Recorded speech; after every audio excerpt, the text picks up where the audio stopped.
Puya haibase kaisunati akhoi ipa ipu mayamna yanaraga tungda tholakadaba thaudok mayam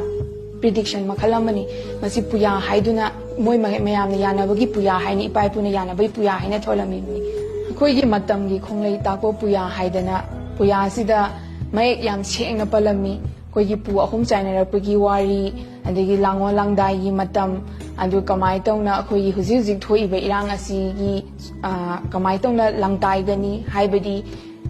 Horakadebe irang si matang da hawa palami haibadi chuna hawa mafamdagi hauraga chuna hawa mafamda loigani aduga akhoi mitei singna yellow fruit leiriba akhoi community mayam khundariba hande hauna yellow fruit aminari singa loinaraga akhoi punna amata oina punsinaraga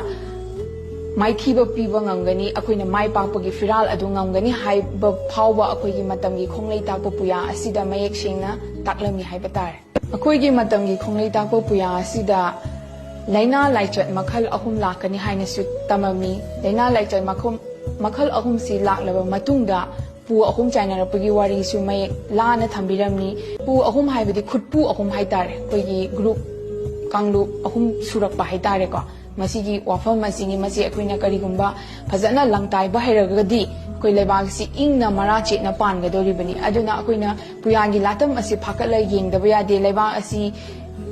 ingna chikna marache na panabagi damakta akoina moina kamai tongna langtai gani haibasu pamlami babanina akoina langtai basi fazana langtai ba mathok tai haina khalli matamgi khonglei takpa puya asida masida nate dangi matangda nate hairamri basisu Koigi nongpok thong hangba haidana wafam amasu yam toina palami akoigi thong leizi kangna da leiba thongji mari ni nongpok thong nongchuk thong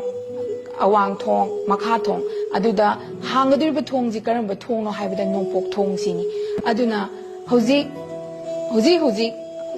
ikuibu kuidari handaki haugiba chahi handaki chahi wakching aduda akoigi nongpok thong hangkhre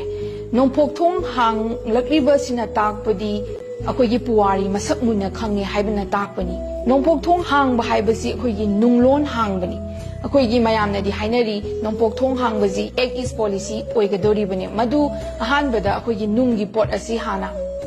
semdok sadoktana akoigi nunglon hasi hana khangdaba yade aduna akoigi nunglon khangiba misak asi akoigi puwari masak muna khangi haibani aduna Handaki akoigi paliba sarkar